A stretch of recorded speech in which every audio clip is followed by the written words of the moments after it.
And now, live from Pod Cabin in Burbank, California, it's the Alison Rosen is Your New Best Friend show. Tonight, Alison welcomes a guest.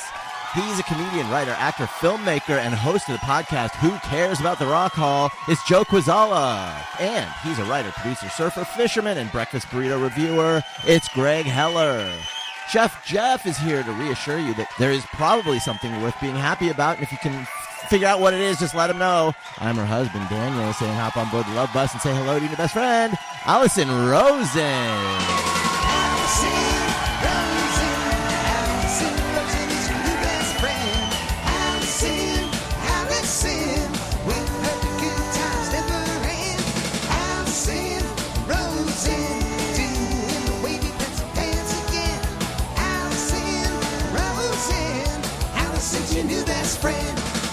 Hello, my little veggie sandwiches with 3 knuckles of sprouts. Welcome to another exciting episode of Alison Rosen is Your New Best Friend. That particular carbohydrate in honor of Greg's dad was sent in on Patreon. Patreon. By Kathleen Rue. Yes, I am on Patreon. All sorts of fun stuff over there. You can get behind the scenes content. I just uploaded all of these videos and images from the most recent group show, and I had to label it not safe for work because my mom's penis doodle was included. Also, a spurting penis doodle. Exactly. The artfully rendered. I only showed a crude scan of it last week, but I have a more high-res image that perhaps I will, no pun, whip out on this show. Really, it could go anyway. Also, episodes of The Friend Zone. That is my very no-holds-barred Patreon podcast. And then there's a level where you can text me and I'll text you back, and I send out a daily text update. And boy, do people love it. If you're Careful, texter. Okay. Thank you. If you're going to subscribe, why not do an annual subscription? You get 2 months free. Also, I'm on Substack. AlisonRosen.substack.com. I'd like to say hello to my guests. Oh my God, welcome back, Greg Heller. Thank you for having me. Welcome back to me. Oh my God, welcome back, Joe Kwaczala. Hi, hello. Happy to be here. Hello, Daniel. Hi. Hey, Jeff. Hi, Alison. Is it time to start or is it time to be over? It's over for you bitches. That's right. Oh boy, very excited. I feel we've already canvassed so much stuff before the show even started. Mm-hmm. It's like I'm starting in the middle now. You'll never know what we said about storage spaces, about Pittsburgh versus Philly, and other stuff. Okay, so I have big personal news. I took some Mucinex DM from 2014 this morning. Wow. That is someone who does not follow the rules. You're living on the razor's edge. Guys, you guys are in the presence of a rebel, a maverick. You like one of those base jumpers. Yeah. I'm like someone who does parkour on like high rises. Mm-hmm. How do you know when it's from? Oh, it expired in 2014. Okay, It could so actually it's- be from 2012. Well, it's probably from 2010. Right, yeah. Oh, I mean, wait, just, how does everyone know that drugs have 4 years to expire? I was just agreeing with the general premise that Okay. it's older than 2014. Yes. Yeah. They usually you don't buy it on its expiration date. Right. Right. So, But I'm down with that. I'm down with medicine that like expired, Yeah. a little bit ago. yeah, that's for squares. Yeah, I mean, whatever. Right. It doesn't turn into poison overnight. No, it's like it's No, it less takes effective. 11 years. Yeah. It You takes gotta exactly take- 10 years. You have to It's take twice as much, I think, is the deal, Yeah. right? I don't know, but I took that and Don't then take my medical advice. And then also, I have availed myself of a nasal. I'm having like a clear my throat phlegm problem, which I've decided now after about 8 years of having it. It's gotten worse. Like, it's given that I talk into a microphone for what used to be my living, it is time to deal with it. So I purchased a nasal rinse. Has anyone done this before? Yeah. Yeah. What a weird feeling. You don't mean a neti pot. Do you No. know the difference? Yeah. I don't understand the difference though, but I know Neil Med, who That's the Neti Pot Company. he's also a nasal rinse company. He makes both a nasal rinse bottle and a neti pot. And this is just like a bottle that looks like something you'd mix hair dye in. And then you put in distilled water and a little sachet of salt or whatever, special mix. And then you squirt it up your nostril and it flies out the other side. And it feels like you are inhaling pool water. Okay, so I was gonna. My follow-up was gonna be, does it feel good? I was so scared and like I didn't want to do it. So conquering my fear felt good. Okay. And then there's a feeling of, oh shit, salty water is inside my orifices. Yeah. And then when it doesn't hurt, that's a relief. Sure. But it's really just the roller coaster of it all. Okay. I would say it didn't. I would say it both didn't feel good, and also I don't know that it did anything. Yeah, no real reward No, not yet. I do kind of an inordinate amount of nasal rinsing because I'm in the ocean so much. Mm-hmm. And ear rinsing too. And I'm trying to think of the right way to phrase this so it doesn't become a drop. But I like Lean in. I like the feeling of activating the inside of my head. Like I like knowing that, like, oh, there's a tube here. Yeah. And a tube. You know what I'm talking about? Like, Well, I like feeling the water like navigate through this part of my Under face. your eyes, like Yeah, because it's weird to think that there's like a network of tubes inside Yeah, your it is head. super weird. And I like it's being like the internet. Yeah, it's like the internet, and I like being aware of I'm a them. hotspot. I have 4 inline, non-impacted wisdom teeth. Do you still have all 4? As far as I know, yeah, I do. So in the box that this nasal rinse came in, a pretty like robust pamphlet came with it, and it has these pictures of allergic rhinitis and non-allergic rhinitis, and both of them, they look almost like Garbage Pail Kid pictures, because it's just like the sinuses just coated in different color mucus. It's disgusting. But I don't think I was aware exactly what the map of the sinuses looks like. Yeah, you have big cavities here. Yeah. You have like big storage facilities up here, like below your eyes, and I'm Right. not sure what they're. What are they doing? I don't know what they do when they're not holding shit you don't want. I don't know what you want in there. Right. Like, because Just mostly when you see a picture of it, caverns. it's like green shit or whatever. Yeah. Jeff, do you know what's supposed to be in there? I don't know, but I wish we could get rid of them because they give me nothing but problems. And if Yeah. they're not serving a function, Yeah. get them out of there. Because I've got like, this is what the fans want to listen to, by the way. Yeah. I feel like it's rude to call them fans in this context. This is what people who are listening to this show This want to is hear. medical consultants. Pressure behind my eye, left ear, left face situation going on. So there's something sinusy happening. Mm, It's also that season. Mm-hmm. yeah. Okay. All the hay bales are being rolled, right? I wish Yes. we had less hay at this house. We should Yeah. stop doing that. I know. All right. So Kathleen Rue sent in the carbohydrate, which was veggie sandwiches with 3 knuckles of sprouts in honor of your dad. And I was like, wow, that's a reference I didn't recall. I sort of remember the kind of sandwich that you said that you got in honor of him, but was there specifically 3 knuckles of sprouts? For sure. Yeah. It's so funny. I just was talking about this with someone 3 days ago. Yeah. That story was that my father used to go every Sunday to a place called John's Garden in Malibu that's still there. And in fact, I think John just passed away a couple years ago, but it's next to a hot dog place. And I feel like you can't say just passed away a couple of years ago. Like just passed away suggests like on Tuesday. I know this is a thing I think about a lot, actually. This is it because I think about this a lot in terms of baseball. Because in baseball, they're always going, it's the first time anyone has hit 3 triples in a game since 2019. And I'm always like, that isn't that long ago. Yeah. So I always think about what the rule is Right. around, and I think it's probably specific to the topic. Just So when past it comes to sandwich proprietors, 2 years is recent. John was an LA institution, which I think means 2 years you're supposed to say recently died. Okay. Right? Mm-hmm. I think so. I'll allow it. Okay. And anyway, he would take me there, and I would every Sunday I would say, I want a hot dog, I want a hot dog, I want a hot dog. And he would take me to John's Garden and say, no, we're getting veggie sandwiches from John's Garden on bread. And this is the thing I'm scarred from is he would force me to eat bread that had nuts in it. And to this day, I will not eat bread that has seeds or nuts in it. Mama Joe's got nuts, man's dope. Mama Joe's got nuts, man's dope. Mama Joe's got nuts, man's dope. Was it dark bread with, or just No, like a multi-grain? Deep multigrain, like the shit you hate when you're a kid. And I still hate it now because it doesn't pair with any sandwiches. There's no, you don't want like a turkey and Swiss on that. I want, I don't know. I just don't want nuts in my bread. So that's what that's a reference to. And it always was stacked way too high with alfalfa sprouts. And what else was in it? Like tomato and avocado. Tomato and cheese and y- avocado the usual and veggie cheese situation. and all that shit, yeah. Yeah. Have you been scarred from a sandwich, Joe? 4 avocados. Yeah, that's a question I always have an answer at the ready. Oh yeah, wait. What was in his talking points about scarring from sandwiches? You had sent it right. over. Yeah. I made sure there was a dossier. Really, I'm glad we're getting to it. I'm trying to think of I appreciate a stupid sandwich. Like when I moved here to LA, I kept being to my friends like, let's go to Fat Sal's again. That was funny. And they're like, we had a terrible time and our stomachs still hurt. And I'm like, come on.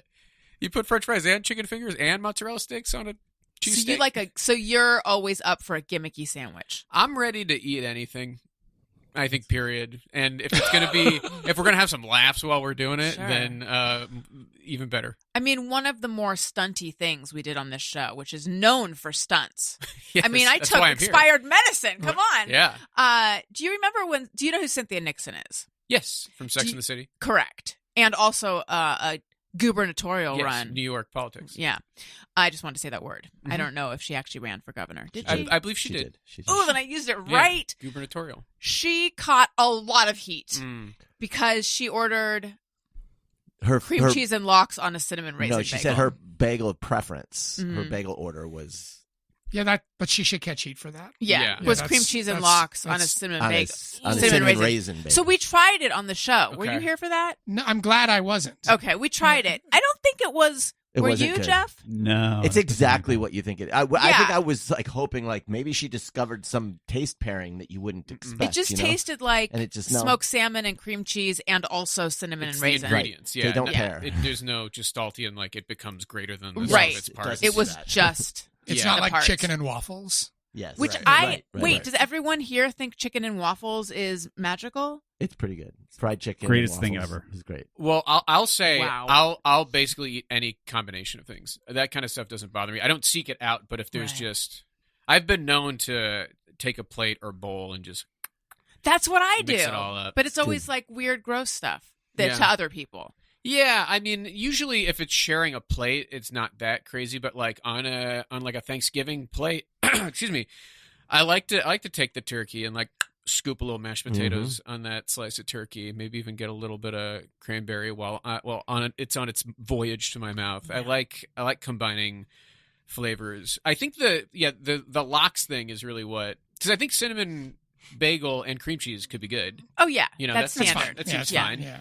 It's the It's lox. the fish. The lox is bizarre. You know how they say Yeah. it's the guns? It's the fish. When you did it, did you put onions on it?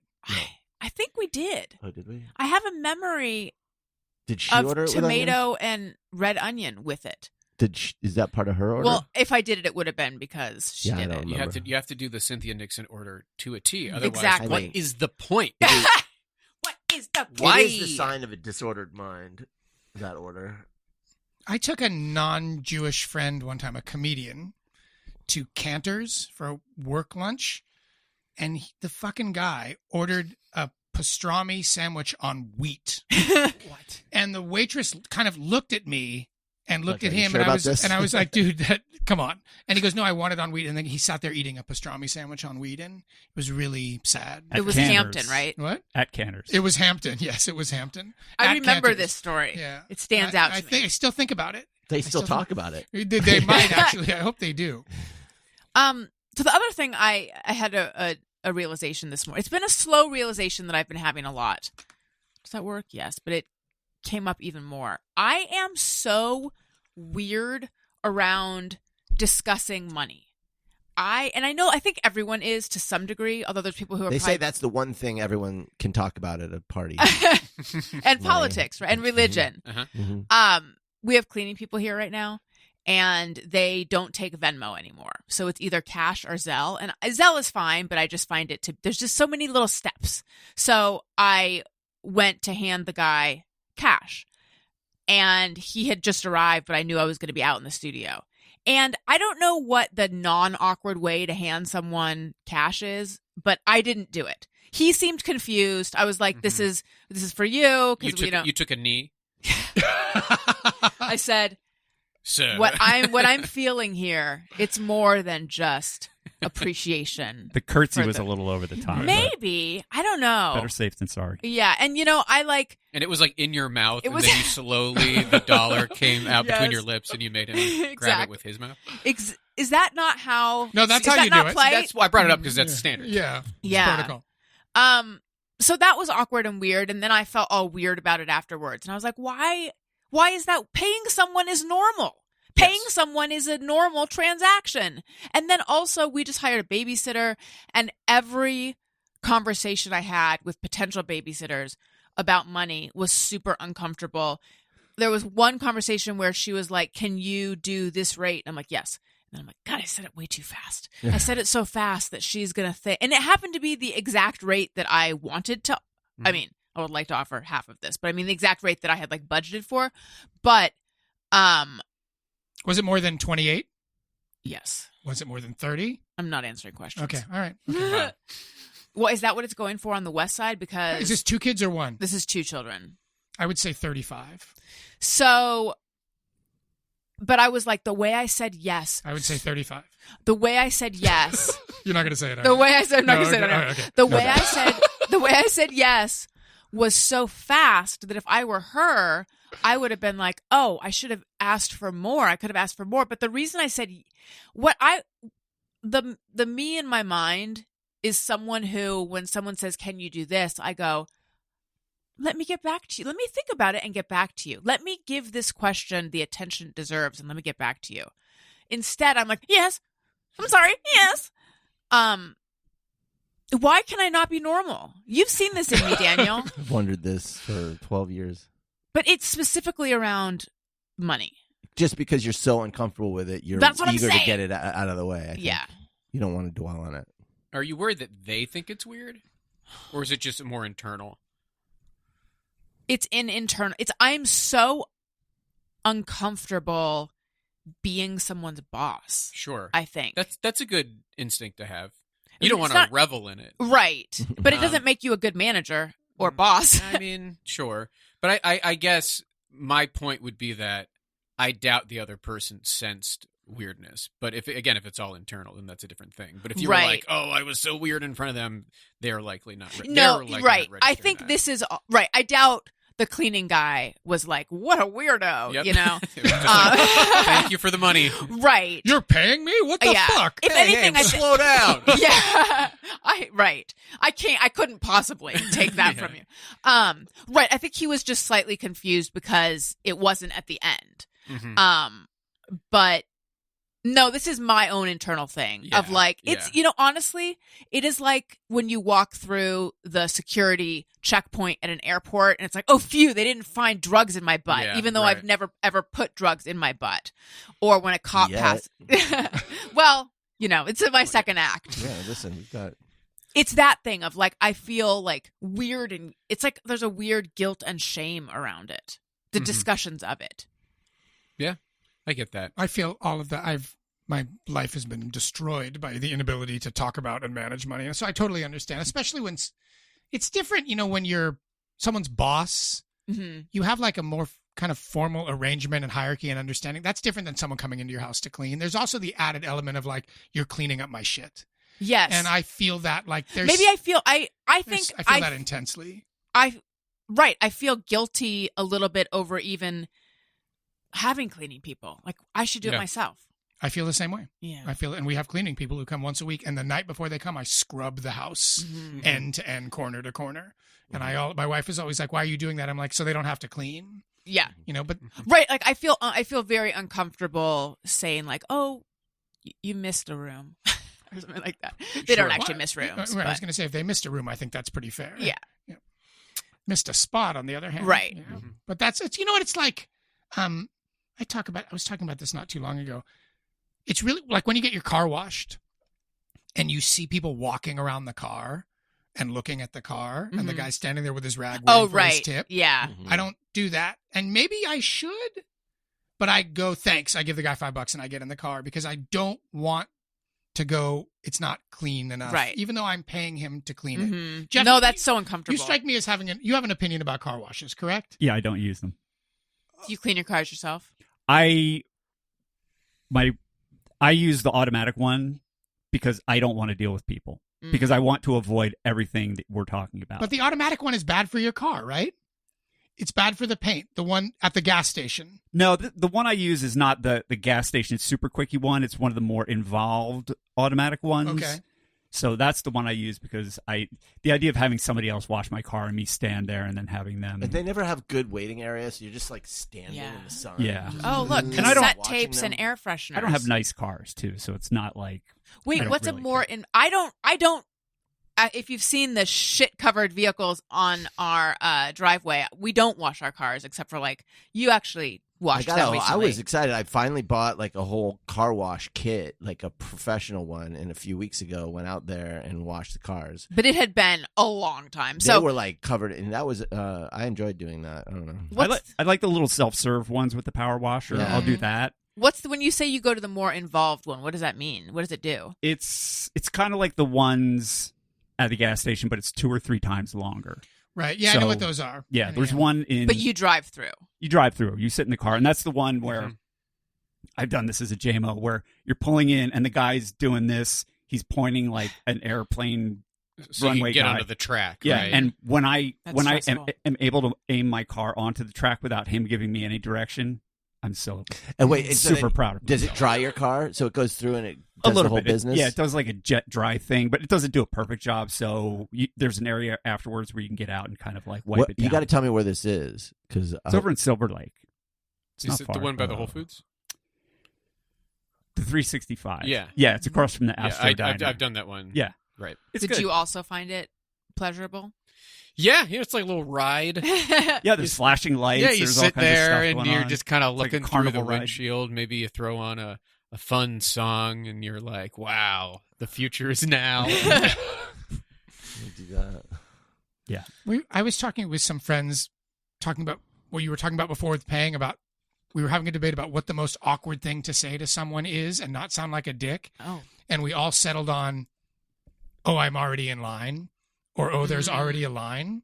Yes. It's so fucking hard. Sorry, I'm swearing so much because I'm very tired. But every time I go to the farmer's market, it happens every Sunday.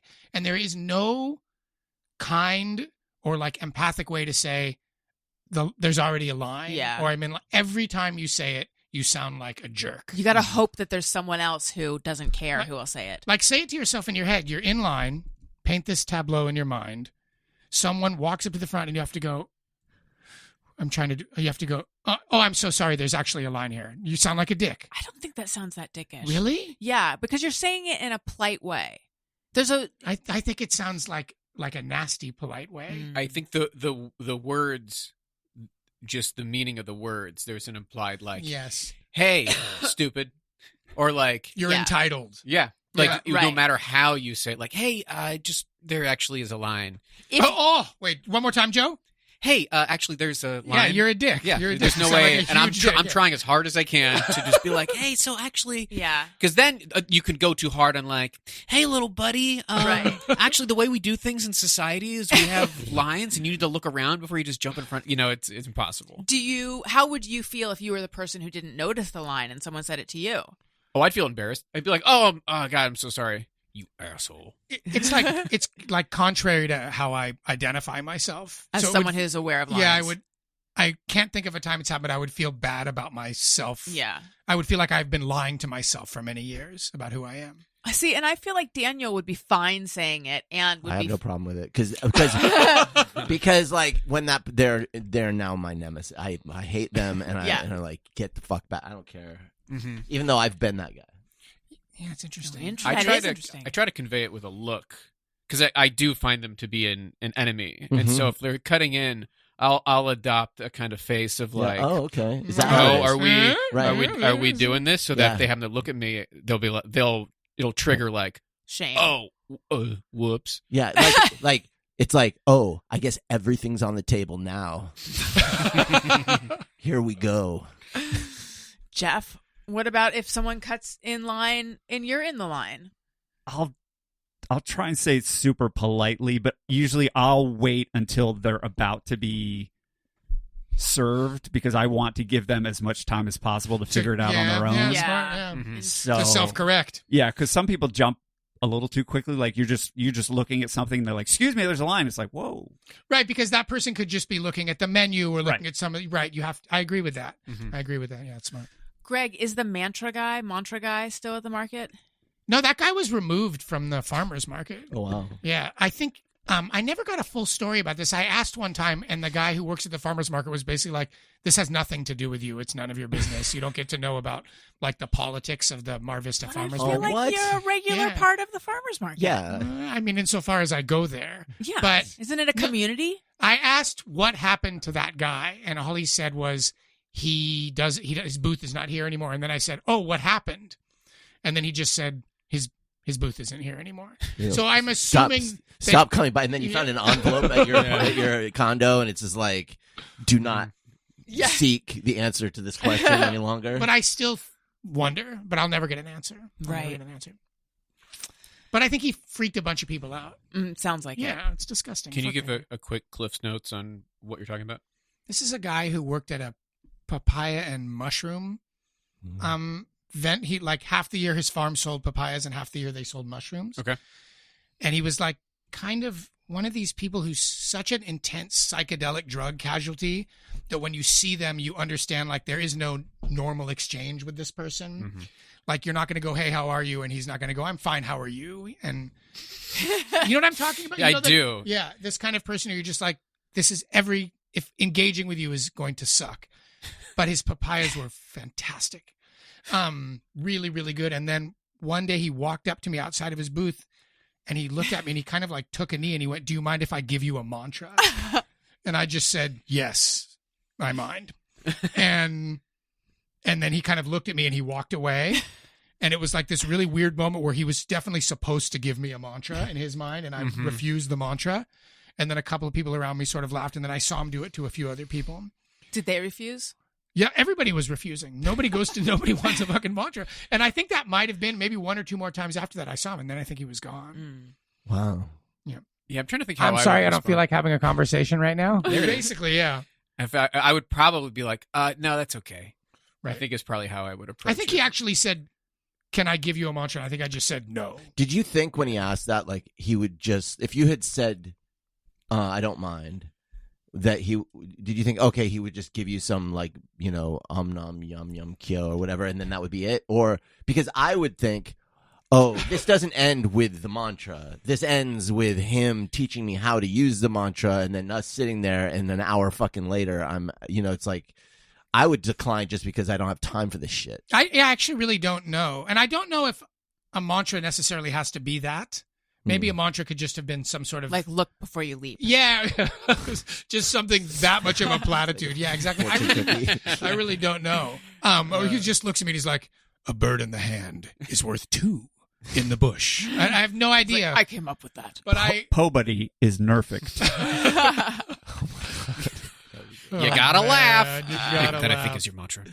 We've talked about this before, Alison. How that's one of my biggest pet peeves is people who say things like that as though they invented them. Yes. People who go, it's not a matter of if, but when. As if they just came up with that idea in their head, that dramatic pause. And I always want people to just go, it's not a matter of if, but when. And but they have to stop. And it makes me Right. crazy. Wait till you hear this. Yeah, exactly. I've got something that's gonna blow your These mind. two words play off one another. So I don't know what the mantra was going to be, but I'm so glad I don't know. See, I think I would have been the person who would have been like, okay. Fine. Yeah. That kind of shit, I'm totally fine with just going, no, I'm not interested in this, that kind of stuff. That specifically to that culture, maybe like Yeah. Burning Man culture. Right. It's intrusive. Yeah. Well, It's like it's somebody who's like getting into your thing and then wanting to get really personal in a way that's just not appropriate. Well, I'm here to buy produce. intimate too soon. Yeah, it's like don't fix me. It's passive aggressive too. Yeah. Yeah. It's like I'm going to get up in your shit, but I'm going to be nice about it, and I'm offering you a mantra, so therefore you're going to let me annoy you. And who's it for? You're acting like it's for me, Yeah. but you're doing it for you. Yeah. So Yeah. let's cut the shit. I remember, it's a very personal story. There was this coffee house that I used to go to, and I was 17, and it was a very it was kind of predatory in the story I'm about to tell, and just the way that older guys would kind of like hit on the teenage girls who were there, and there was this guy. Wait, where's this place? It's called Rock and Java. It was in Costa Mesa. It is not there anymore. I want to say he was like 27, and I think I was 17. Maybe that's my memory. And I remember him saying, it was something like, "Do you orgasm easily?" Or some, yeah. And Some normal question like I that. said, because I was so like naive and just, I said, I've never had an orgasm. Oh. I was a virgin. Although you could still have had an orgasm and etc. But, and he's like, "How old are you?" And I said 17. He's like, 17? Well, that's abnormal. And Quick to the lab. but I remember, instead of thinking, gross, this is I feel violated. Like, just thinking like, oh, maybe there is something wrong with me. It wasn't until many years later that I was like, fuck that guy. What were you talking about before that? Yeah, I don't know. I don't know. What was his segue? Yeah, how did this come up? My memory is that it was pretty like out of the blue intrusive. Coffee shops, at least back in the day, used to be where the most encounters like that would take place. Just weirdos coming up to you and saying. But that's what I mean. Like, I answered that question honestly. I didn't think, I don't want any part of this. In the same way that if a guy said to me, "Can I give you a mantra?" it would take me a little while to realize, like, I don't want one. Right. You look like you've been chowing box, man. Right. And really, like, in retrospect, you realize you should have just gone like, get the fuck away Right. from me, Yeah. dude. Right? Yeah. Wow, that's He so was like gross. a friend of a friend that we had met through there's a little scene there. And so it wasn't just a random guy, but it kind of was. He was a friend of Rachel and Chandler's. It was Gunther, to be honest. Classic Gunther. Yeah. So Joe, you have a movie out that we all need to see. Yes, I mean, out is a relative term, I guess. It is doing a festival run right now. Hopefully, we will figure out some sort of real deal distribution, but we're doing, a lot of like private screenings, and then we're going to be in the fall, we're going all over the place with this thing. I'm talking Phoenixville, Pennsylvania, Cincinnati, Charlotte, North Carolina. All the hot spots. Yes. I've heard of all those places. Have you heard of Phoenixville? You have not. Well, only because you mentioned it Mentioned earlier. it before. It's outside Yeah. of Philly. We're doing the St. Louis International Film Festival, which is a cool one. We're just that's Sliff? Slit. They do call it Sliff, if I you bet can they do. imagine. Yeah. Yeah. So it's been fun. We had our premiere in L.A. at the Chinese Theater, and it was packed crowd, huge laughs, which was such a relief because we've That's not awesome. screened it before. And yeah, I'm really happy with it. Remind me the name of it. It's called American Comic. It's a fake documentary about stand-up that follows two comedians kind of from opposite sides of the cultural divide. One's kind of a grungy Midwestern podcaster, free speech warrior. And then the other one is a stylish LA-based industry climber kiss-ass, and I play both. Which one would we like more? That's the beauty of the film. is Now you the never trailer's know. out. I've seen the trailer, Yes, right? the So trailer people is should out. check it out. It's very funny. Thank it looks you. really good. Thank you. And I go through in order to play two roles, I went through quite a physical transformation. Because I Like used Christian Bale style? I did lose weight For the it, role? for sure. I lost about 20 pounds. Did you really? Yeah. Sometimes it's that thing of like, and I look at old pictures of me, and I was like, oh yeah, maybe I should have gone on this sooner. But yeah, I used to have like a relatively full beard. I grew it to its fullest it had ever been. Was that to be the Midwest guy? That was Midwest guy, beanie, jean jacket, and then shaved the beard, cut the hair, bleached it blonde, and had a whole new wardrobe for that guy. But were you like, I need to lose 20 pounds to embody this guy? It was a mix of like, I could stand to lose 20 pounds. I am snacking too much. I also stopped drinking. And so all that kind of culminated in where I wanted to be when we started Right. filming. You stopped drinking for the thing or in your life? In my life. Just because I don't like it. Not, it was just, I've never like enjoyed any aspect of drinking. And I would do it on occasion. And I was just like, why don't I just cut this out?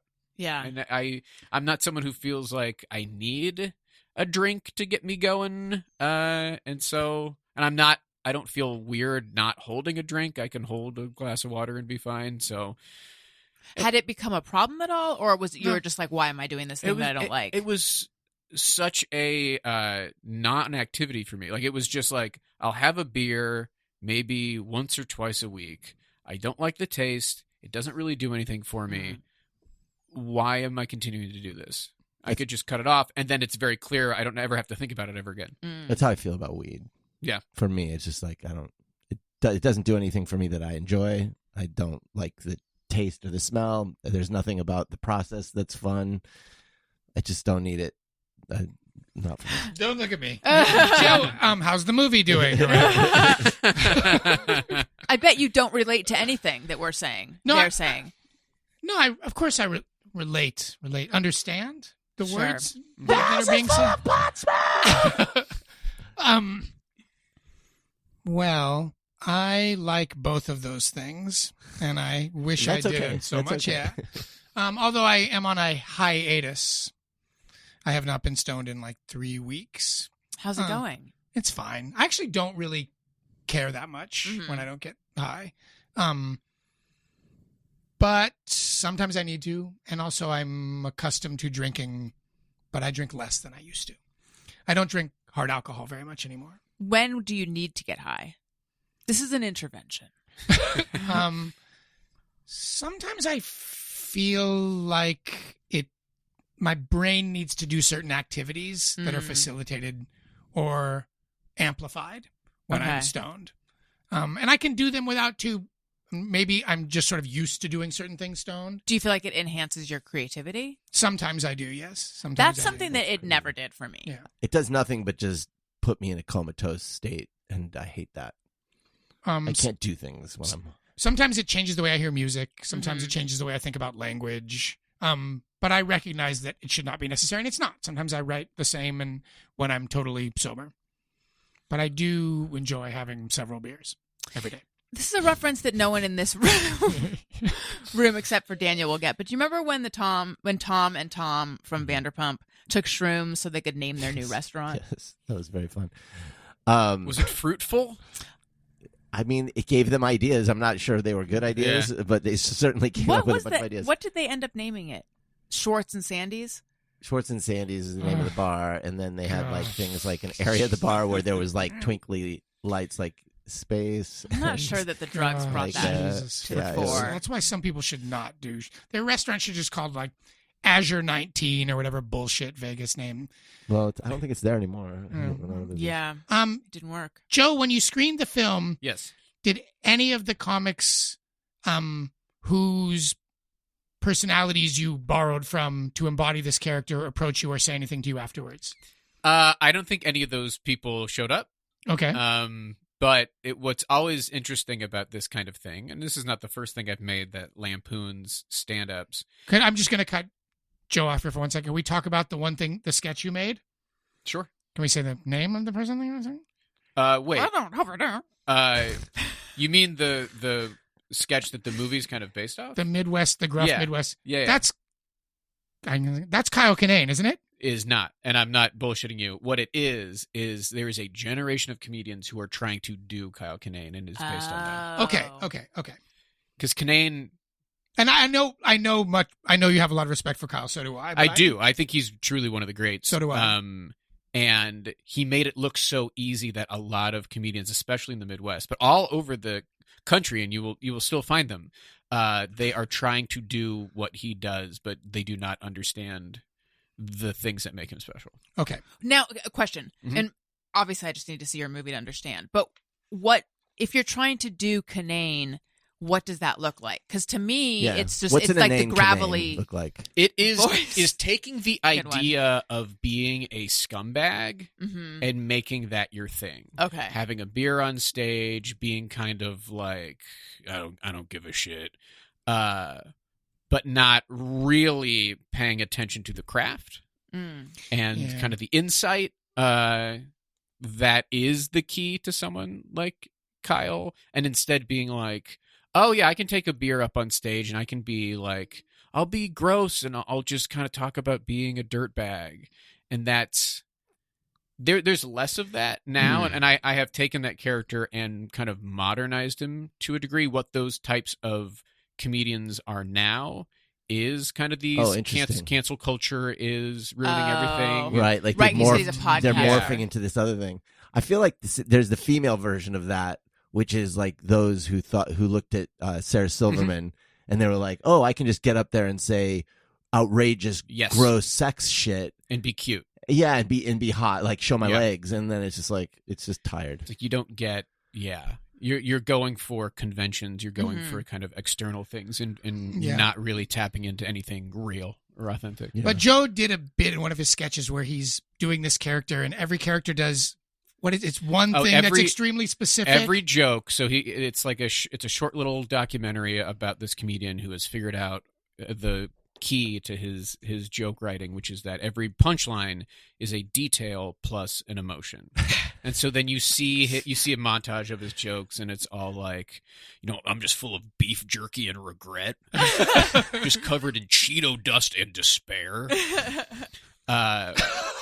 Which was, man, and you'll still see it sometimes. It's just a very, very lazy but effective punchline composition. It conveys to the audience that you're smart, but really it's in fact is a very lazy device to use. But to a lay person watching comedy, they go, "Oh, I've never thought in those terms," or whatever. I hear and tears, and it's from dudes all the time. And tears, and then they're like, they're smug about it. Well, the truth is most people don't pay attention to comedy, and so if you're out in the country, like if I just did someone's routine just verbatim, they wouldn't know it. So you can get away with. It's like when you tell your aunt about some sitcom thing, and then she thinks you're funny because you repeated it. I spent this summer. I made a pilot this summer, and I spent about 3 weeks watching comedians' reels over and over and over and over again, and 95% of the takeaway you go, this person doesn't write. This person doesn't write. This person doesn't write. This person. It's like there's this weird laziness thing in comedy where people don't write. Like when you see a good comedian, you're like, that guy is writing this, whether it's with a pen or in his mind, and they're just. When you say they don't write, I mean they're writing it, but they're not like a writer. They're not They're not working on jokes in the way that you can tell that like. They've been workshopping this joke for a couple of months. Right. And a lot of times it's like they say a funny-ish thing and go, Merp, and people laugh. And it's like, but there wasn't an actual joke. It's like the cadence of a joke. There is a lot, in comedy, there's a lot of just getting away with attitude or getting away with it. Or cliches. That's the thing that, what I described was a more subtle cliche because it's a format. But you will see certain, like, turns of phrase that have kind of they're in like the public domain now, but comedians still get away with them. Yeah. Like, no notes is not, you didn't write that. Yes. That's like a thing that has at this point existed. It's not a punchline. It's not writing. If you're like, that's just science. Like that's, again, just a thing that exists in the public domain now. Sometimes they get really specific. I didn't have that on my bingo card. Yeah, for sure. Exactly. Or I had all the guacamole. You're like, how can you think of yourself? I actually haven't heard that one. But no, it's not guacamole specifically, but it's being like, just giving me all the things. Yeah. I just need all the right. If you, as a comedian who like prides himself on trying to be original, the idea of tapping into something funny that I've heard someone else say is crazy to me. But a lot of comedians get away with it, and it makes my blood boil. And then so I make a movie. The other character, is he based on specific people? Both characters are based on roughly 50 people each. Like I am filtering every observation I've like ever had throughout my like 15 years of doing stand-up. Like every story, incident, nightmare, rumor, like I'm finding a way. And one of the reasons there's two characters is because that was enough to fit basically everything.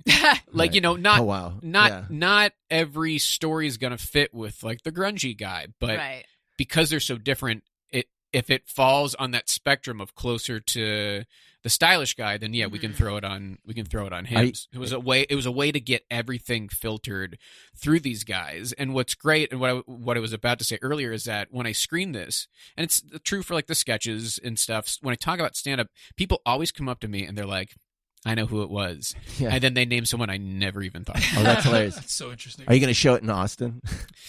People have brought that up where they're like, I'd be very curious to see how this plays in Austin. We have no plans, but I want to play. Are you showing in Minneapolis? Wait, why Minneapolis? Because to me, that's like a place where there's like a massive comedy community right now. Oh, yeah. No. Yeah, I don't know. I mean, but maybe. He's going to the comedy heart of Phoenixville. Yeah, they're going to. You know They're what gonna laugh I it did not that long ago, Joe? Speaking of this, how things will play, is I went down this wormhole of, did Randy Newman ever play I Love L.A. in San Francisco? And he did. He played it like 5 times. And in my mind, I was like, what was the call and response like when he played it in other cities, but we love it. particularly San Francisco? Right. Anyway, he played it there. I didn't get any information No on it. footage. Didn't talk to any audience members, but he did play it there. like 5 There times. might be footage. He had a People take look. cage in front of him. So they can- So our younger son is obsessed with the solar system, and recently he was talking about how the moon, the name is just the moon. he And I got- was he like, got I have moon. a friend who talks about this. The moon. The moon, yeah. Yeah. Yeah. So it's real you're not bullshit. the only one who Oh, good, is good. I'm upset glad- about that. Which son is this? Owen. Oh, I'm glad to be thinking the I'm same going way to play as with Owen. my iPad. He's developed a bit of a southern accent. Greg. Yes. So, since I think you've had another child since we last had you on the show. I mean, I know you've had another child, but I don't think Thank you, you've been Jeff. on. I don't think you've been on. I Around, have like, once. October last. I think Oh, really? Yeah. Oh. Yeah, because Daniel was born in May of last year. Okay. So I think I've been on once. Right, All right. right after he was born. Well, still. How's he doing? Yeah. He's fine. I mean, he's good. I don't know. He's fine. Well, he doesn't do that much stuff. Yeah. He's chill. That's He's not. good. His brother is not chill, and he's pretty chill. He's That's good. pretty chill. Was Ellis chill at that age? No, That's- Ellis was never chill for 1 second. Ellis came out screaming and continues to scream. I picked Ellis up at school last week in front of 30 parents, and he ran out of the school and said, "Hi, Senor Penis Face." That's good. He's 5. And all the parents just looked at me, and I was like, I don't know where he hears these things. Get in the fucking car. And Penis that's, face. and we got in the car, and Ellis was laughing so hard, and I was like, dude, you can't say stuff like that at school. That's who Ellis was the minute he was born. And rocks. Daniel is like much more like observant and quiet and what I need at this point in my life. Yeah. So far. Yeah, it's interesting. Elliot needed interaction and needed to be held all the time, whereas I would be like, this is nuts. Owen can just kind of entertain himself. And they're still like that. Well, Owen does need a lot of...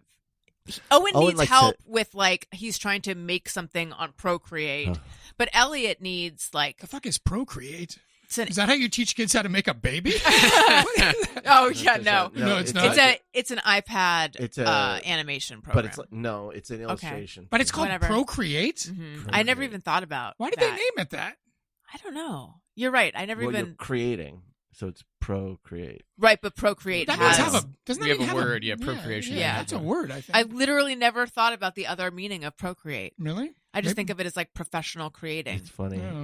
Yeah. I don't know. Well, there you go. There you go. It's the first thing if my son came home and was like, Dad, I want to procreate. I would be pretty alarmed. Can we say what Owen said yesterday? Yeah, that's fine. He announced, sometimes my penis needs a smack. That's good. Yeah. Right? Or Yeah. was it sometimes I need to smack my penis? Sometimes, well, I can't remember which way it was. It was pretty much out of the blue. Yeah. And then... Did you follow up?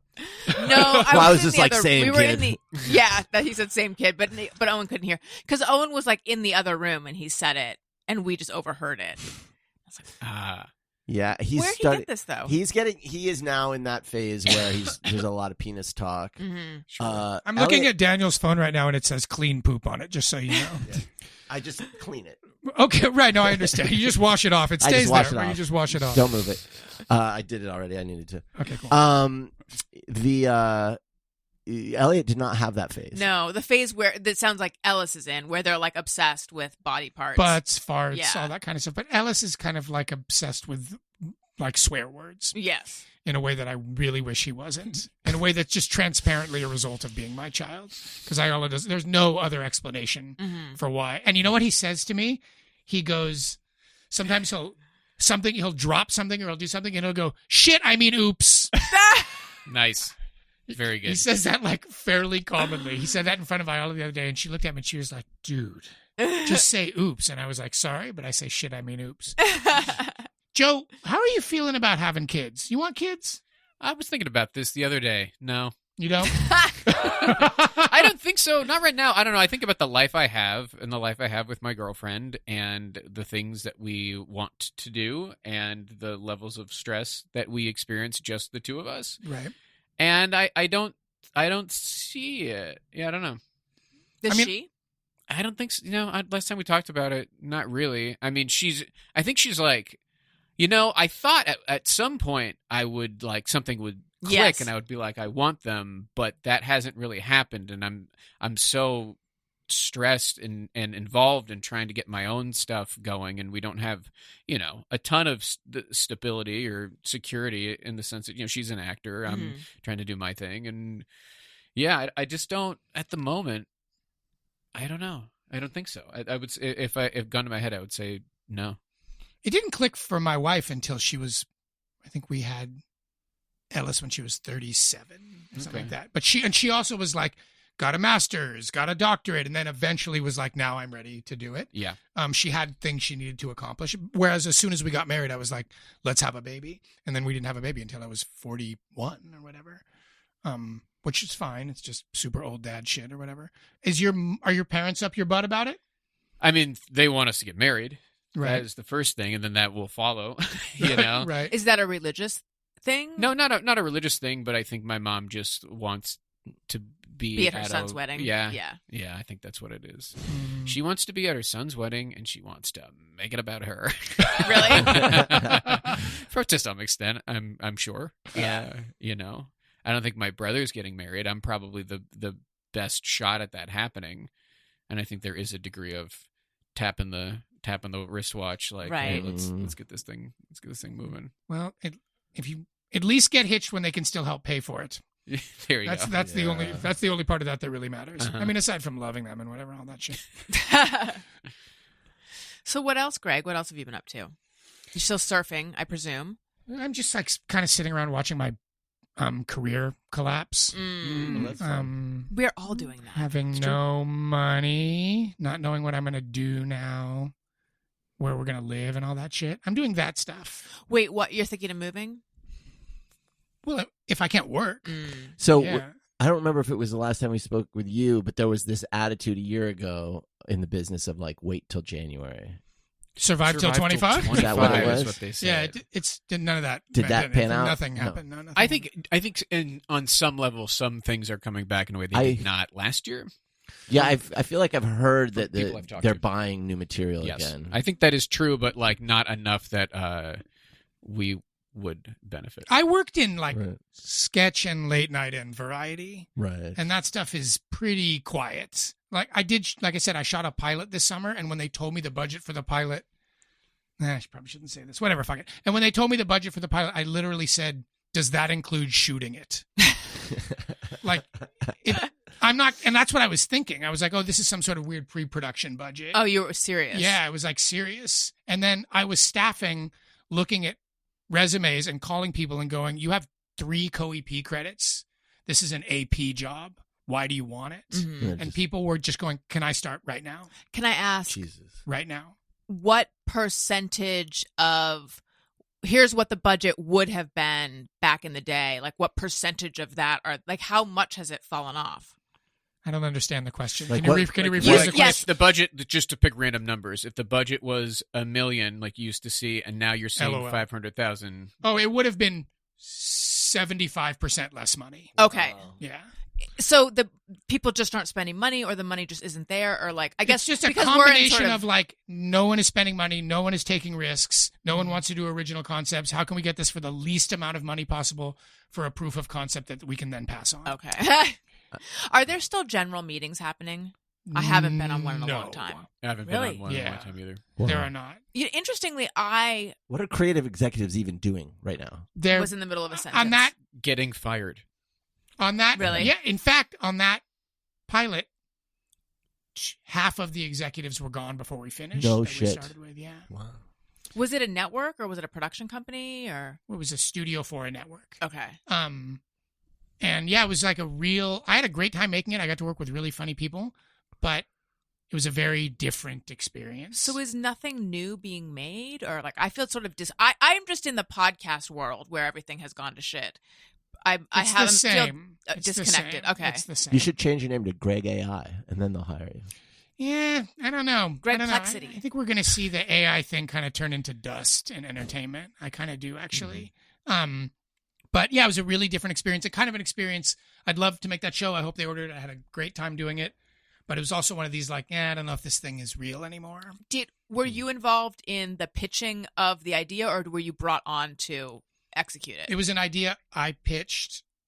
No, it was an idea I think I co-created, but really the studio created 5 years ago that the network then revived.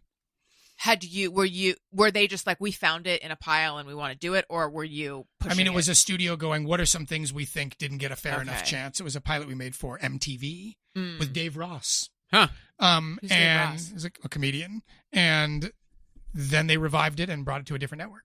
And the network said, we're interested in this still. And that's it. And so I cast it and shot it this summer. Yeah, there was someone who was maybe it was you who was telling us that but a while ago, like, yeah, they're now like kind of going through stuff that's in their drawers and being like, oh, maybe we can do this. Maybe we can do this. That was not me. But I think there's some truth to that. Mm-hmm. And most of it is like, what are the things in the drawer that cost $200,000? Right. So why is, like, I can explain, to a degree, like kind of what happened in podcasting, but why is this happening in television? Well, there's a number of reasons. A lot of them have to do with the strike. The strike has had a lot of like really deep reverberations in the industry. A lot of it is a correction of overbuying, but a lot of it is like a culture of fear. Nobody wants to say yes. Nobody wants to spend money. Every business is consolidating. Everyone's losing their job, and nobody wants to step into a room and go, I believe in this project. Mm-hmm. A lot of fear-based decision-making. But so a scarcity mindset. How did the strike, like, what was the effect of the strike? There were numerous effects of the strike, and I should be careful how I talk about this because I was in the guild. But one of the main ones was that it was like a rest in which every network, every buyer said, hey, let's like stop and rethink. Mm-hmm. And they looked at their dry erase with 70 projects and they went, why are we doing this? Kill 45 of those. It was like this weird moment of quiet where on one side everybody was like screaming and yelling, and on their side they were like, let's use this moment to reflect on how this business, what's like viable. And so project after project after project after project got dropped. Executive after executive, they were like, we don't need this person, we don't need this person, we don't need this person, we don't need this person. It was like a moment for them to pause and reconsider. That's so interesting. So like I used to go on all these generals and I would meet with people at different networks, and they were usually younger, and I got the sense they didn't have that much power, and have all those people lost their jobs? Those people have their jobs. They have their jobs. The people above them have all lost their jobs. Have they been promoted into the people above them's jobs? Because they will work for much less money. Got it. Yes. So all of the people that were locked in for bigger money are accustomed to make big. And this is, I want to speak about this delicately. This is one of the challenges of the WGA strike, was that it was led in part by people who were legacy writers making a tremendous amount of money, representing people who were working for much less money and would have continued to work for much less money. Right. So you enter into this ethical conversation of like, does some kid from Chicago who's 23 working on a pilot at Hulu deserve the same protections that a guy who wrote on Cheers does or whatever? So it's this very like strange line you have to walk. And what happened is everything got more expensive and everybody reconsidered, and there was a real trickle down from that. When people are starting, well, at least my own experience, and I think back in the day, like I think when people are starting out in their careers, there is an element of being taken advantage of that's just expected. And if you say, I will not allow myself to work for free, then you're going to miss out. I don't know how it is now, but for me, like I did a lot of working for free, and it helped me tremendously get to the point where I didn't have to work for free anymore. Right. I'm not suggesting anybody should have ever worked at an unfair rate. Yeah. What I'm suggesting is that between the time that a mentality was formed and now, the way things work changed. Mm-hmm. And so there was sort of like this push to return things to the way they were, and not a lot of like, hey, what if this is just how it is now? Right. And that's a tricky thing to navigate. It's very tricky because you want people to be treated ethically and fairly and get fair rates and all that. But some of it was just like, hey, shit has changed. Mm-hmm. So there was a real period of people that followed that. The studio I was at, half our projects were scripted and everybody lost their jobs, including me. And Joe, have you noticed this too? Oh, Or I'm felt sorry. this? I've just been thinking about what my mantra is. Oh, well, I'll take that instead. The thing about the way I work, it's been by necessity, and now it just kind of works for me, is I'm very DIY. Mm-hmm. Like, I would love to have a job. I'd love to write on a thing or act in a thing, but I have found that I cannot and should not wait around for those things, and so I just do shit like make my own sketches, make an album, make a movie. That's awesome. And thank you. The issue often, though, is, this is meant to then lead to some sort of work, and that is just an unstable path but the work has to be the reward, right? Mm-hmm. So, like, I made a movie. I'm very proud of it. Hopefully someone will give us some amount of money to get it to the people, but that might not be what happens, and I have to be okay with that, and I have to consider it as the body of work is good, and it's part of my overall body of work, and I guess the piece of work is good, the body of work it contributes to, and that's what I just try to focus on. Mm-hmm. And on some level, Joe, I will tell you, I envy that, because I spent 20 years going, I have an idea who's going to pay for it. Right. I have an idea who's going to pay for it. I have an idea who am I going to partner with? And now I'm like, shit, I want to do all this stuff myself. I have all these ideas that I was sitting around on that I want to do. And I'm not going to say it's too late, but it's more challenging after having been acclimated to, like, here's my pitch deck. Do I get X amount of dollars for development? Thank you. It's much harder to pivot back to that. It's hard. Mm-hmm. I'm going to do it, but I will also probably deliver groceries while I am doing it. Kind of funny, but it's probably real. Like, if I want to keep my family here, I'm going to have to start doing different shit, for sure. You would choose, like, groceries over driving for Uber or something? I don't know. I would probably choose groceries because I like to look at food. But I haven't really thought about it that much. I've thought about teaching a lot or whatever and doing other stuff. But it's hard, like, part of it is letting go of certain things. And I've identified as a writer and a showrunner since I was like a kid. I'm probably writing more now than I ever did. I just make $0. Mm-hmm. This connects to the kid question as well, which is that I can afford to do my own shit and not have to worry as much about where the money is coming in when I don't have mouths to feed. Right. And I cannot. Right. That is Right. Joe is that part is irrefutable. Mm-hmm. Let's do, this whole thing has been a Just Me or Everyone, really. But let's do Just Me or Everyone. It's time for Just Me or Everyone. Sometimes I ponder on something I have thought or done. Is it just me or everyone? Skadoop doop. All right. Joe, do you have one? I do. And I hope I'm able to describe this appropriately. But so this is a driving thing. Okay. This is when you have to turn left onto a busy street. Like, you're coming off from like a side street, and then there's like maybe 2 lanes going both ways. You don't have, it's not protected. You don't have a traffic light or a stop sign or anything.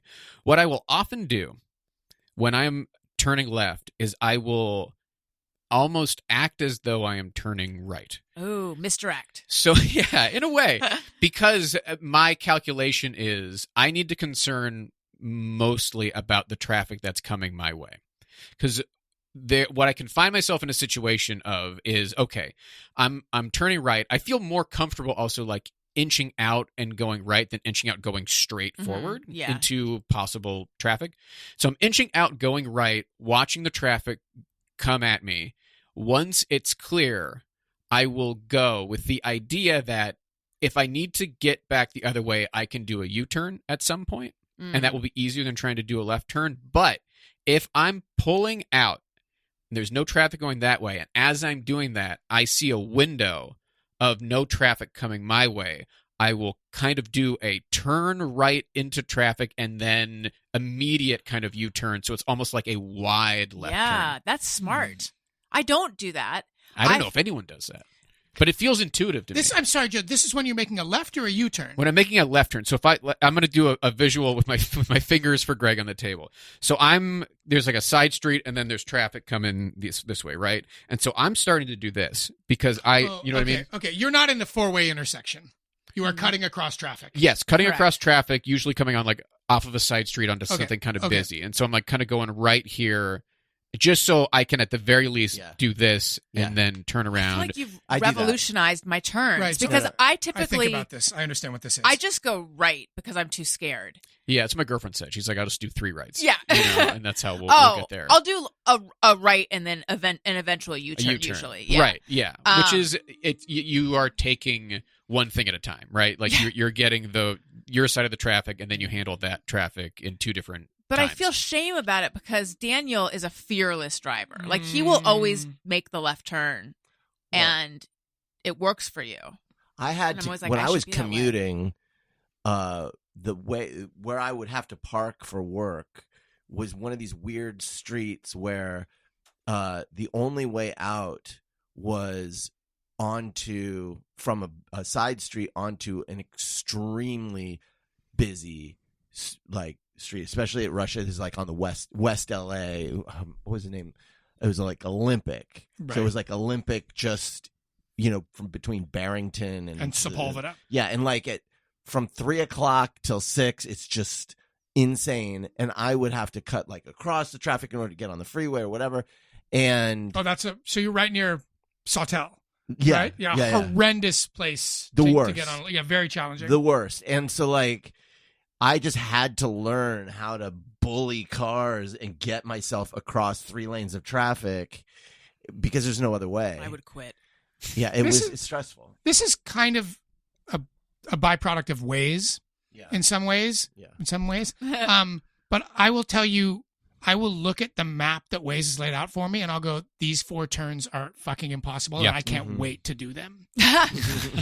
Because I love that, like, oh my God, wait. And I'll look at it and I'll be like, there's no way you can make a left on 3rd right now. There's no way. Like, what's it? And I'll start.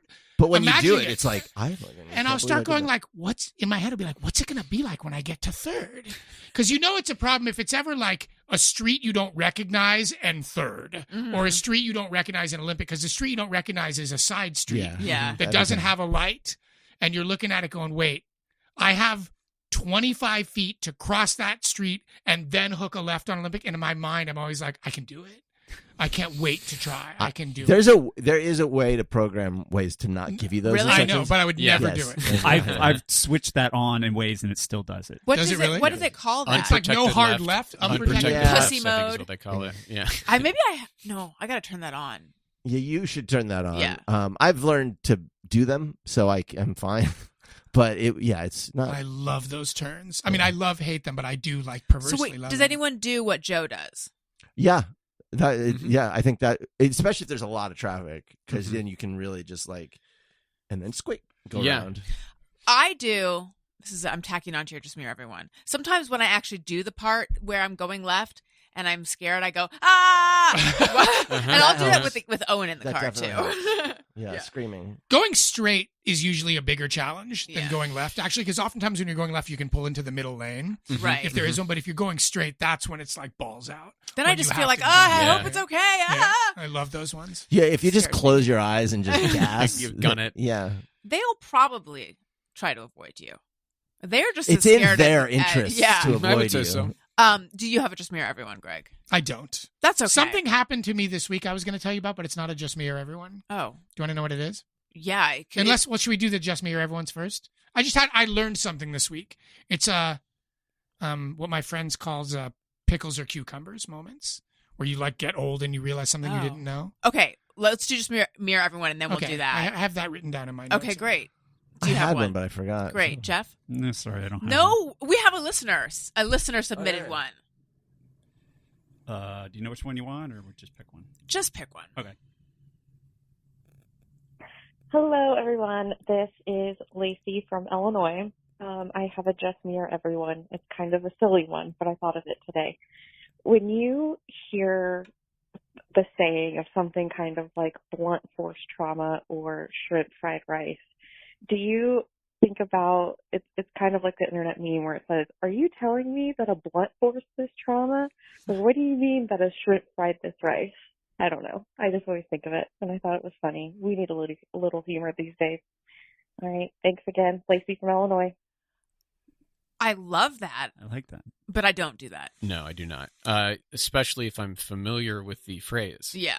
I'm not thrown off. Like, whoa. Do we mean the rice was? Hold on. No, I mean, I don't do that either, but it does feel very memey, and I'm not by nature a particularly memey person. Mm-hmm.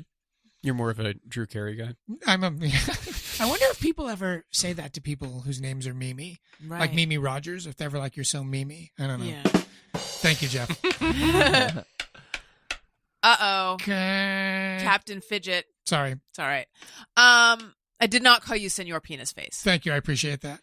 I bet that crushed on the playground. God, it's so hard. Like, if a kid is running out of school so excited to say it to you, I bet it crushed. I'm sure it did, but I can tell you a funny thing about parents that I dislike is they don't think that shit is funny. Oh, see, I would have laughed Like, so hard. parents are really like, "Why did your kids say that?" Like, they're really judgy about stuff like that. So this is something, it's like work where the people who get employed at your job, if you have just a regular ass job, similar to kids in a public school, it's just a cross section. It's like I'm used to being around people that have a similar sort of interest, let's just say, or vibe, so we can make jokes. I know I can make a certain kind of joke, and you guys will at least know that it's Right. a joke and laugh, or not, whatever. It's like, but when you're just around like a straight cross section of people, the odds of finding, just on a pure numbers level, people that have that sense of humor are low. And so, like, at school, I find almost nobody has a sense of humor. But that's like society. Almost nobody has a fucking sense of humor. Like, people are way more serious than what I'm used to because I'm around people that aren't very serious. It's not a them thing. It's a me thing. Totally. And so it's like, I'll make jokes and people will look at me. We're at our kids. This is I don't know why this one popped into my mind. It pops into my mind a lot, too. We were at like a review of Parent-teacher conference. And they were talking about Owen, and I'm like, "So, do you think he's a psychopath?" Like, just as a joke. And she's like, "Oh heavens, no!" No, and I'm like, obviously joking. I am I'm constantly saying he's joking. He's just joking. It's a joke. He's just joking. but it's like, obviously, it's a joke. Like, I don't It know, was but not people obvious do to not them. realize I'm joking all the time, and so I think people think I'm scary or weird.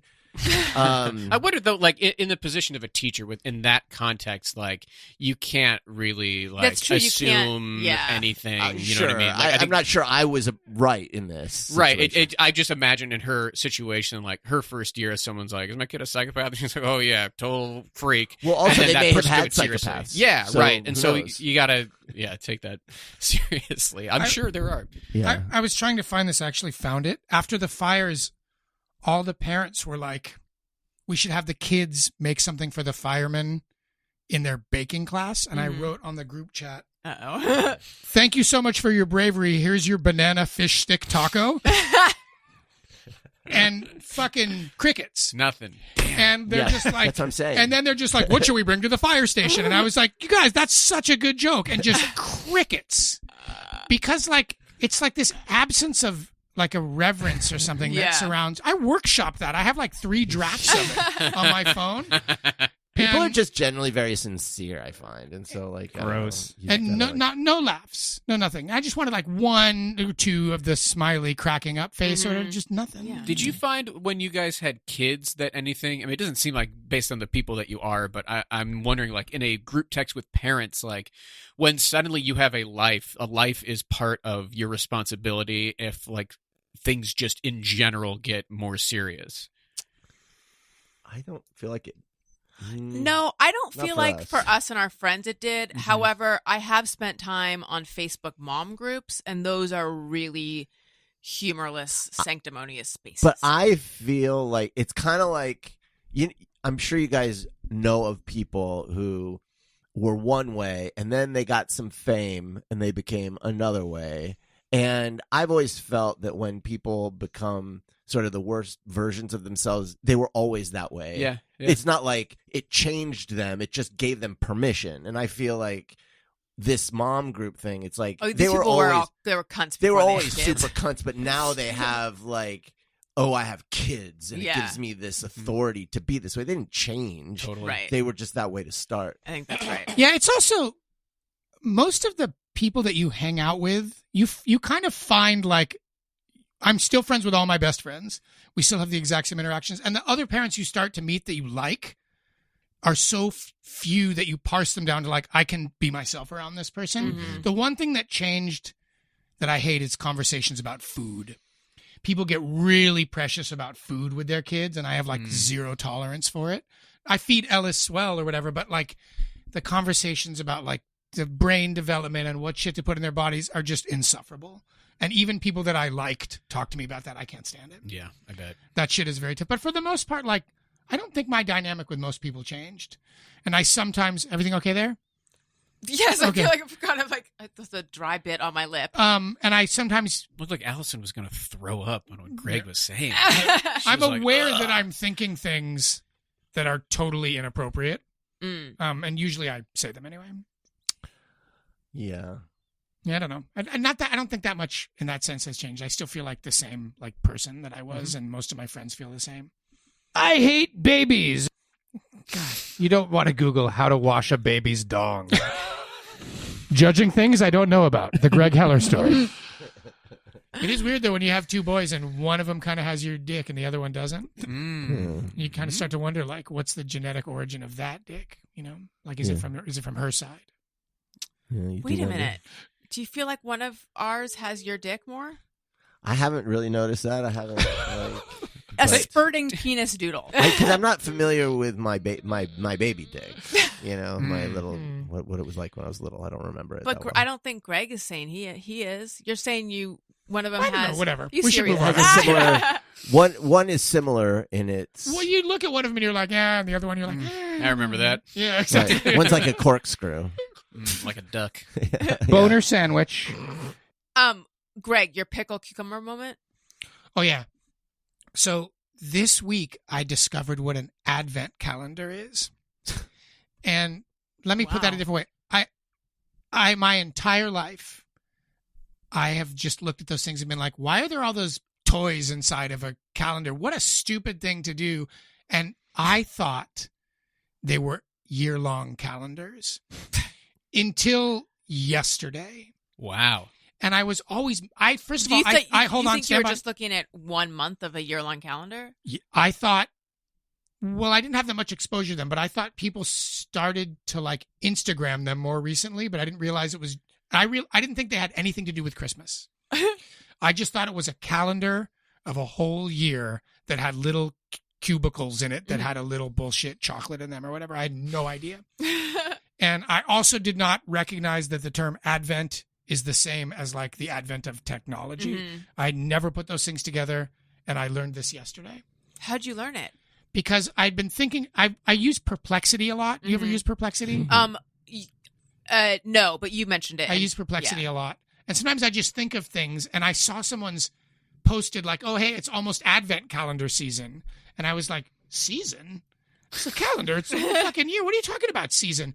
And then I Googled it, and I Perplexity'd it, and I was like, oh, my God. Perplexity is a new, better search engine? Is that the idea? It's an AI search engine, but it's the best of them for like, I have a question. Okay. It gives you links, so it'll actually provide you the links to where it got the information, which is helpful. So you can sort of go and look yourself. Okay. But it's the cleanest of them. So anyway, I learned yesterday what an advent calendar was, and I had literally my entire life thought for 365 days a year, You have little trinkets. you got a little trinket. Whoa. Okay. Yeah. All right. So which one are you getting then? Wait, do advent calendars stop on Christmas? Yeah. Yeah. So there is Christmas no is the 26, day. 27, No, 28, there's, 20. No. there's not even a 25 I usually, know there's right? a 25. It goes to 20. At least the one I grew Yeah. up with, like an Advent. Christmas I is thought the usually big the one last was on day. 24. Maybe it's 25. Um, Regardless. Yeah, it's- I guess I can't say I necessarily remember, but like 24 or 25 is definitely when it stops. And when Yeah. do they start? The first. December 1st. And what are they for? Christmas. It depends. Counting down Christmas. No, but I mean, Counting what is the significance of getting a little cube each day? or You're whatever? counting down the days to Christmas. It's Yeah. just a little, it's for kids. It started out for kids, like it's a little treat to get them excited about Christmas. And my grandmother used to give them to me, and yeah, they'd have just a little piece of chocolate in them, and you would just, you would open it every day, and it was like, okay, oh, now we've got this many days. It's just a silly thing. And is it Catholic? I think so. I mean, It may I have was started raised out as Catholic. Catholic. We had one, and it was little ornaments that we put on a tree, and so that kind of that's makes sense fun. in terms of like you start December with a bare tree, and then by Christmas you have like a full Did tree you know that has little in ornaments on it. Spain they have a tradition. They have a Christmas character who's like a guy who shits. Have you heard of this? He's a guy who shits in the street. He's like got his pants down and he's dropping a deuce, and they'll have their like Christmas like all that little houses like and then you hide it. The trick is to find the guy who shits. shitter? Look this up. He's got a name. Yeah, Google guy who shits Spain. Spain Christmas You'll get some interesting hits. pooping guy. Yeah, it's So fun. like hiding the baby in So a you have all Fat the little Tuesday cake or characters in whatever? a Or the little king like cake? in like a nativity, but they'll have like a whole city. So it'll be like Christmas Village, but then the kids will have to find the pooping guy.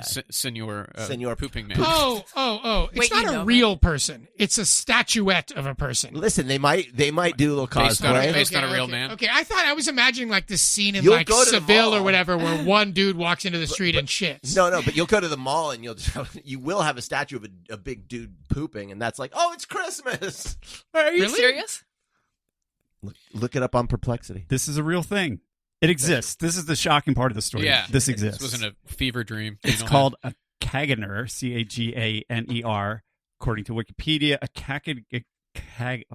This fellow is a figurine depicted in the act of defecation, appearing in nativity scenes in Catalonia and neighboring areas such as Andorra, Valencia, Balearic Islands, and northern Catalonia. It is the most popular and widespread in these areas, but can also be found in other areas of Spain, Portugal, and southern Italy. Does it tell you the significance of this man? His name literally means the pooper. Eh. Traditionally, the figurine is depicted as a peasant wearing the traditional Catalan red cap with his trouser down, showing a bare backside and defecating. Wow. The origin is unknown, but the tradition has existed since at least the 18th century, according to What? That's the Society Amix del Caganer, Friends of the Caganer. It is believed to have entered the nativity scene by the late 17th or early 18th century. Wait, during he's the Baroque in period. the nativity scene with the baby He's Jesus. like pooping behind the barn.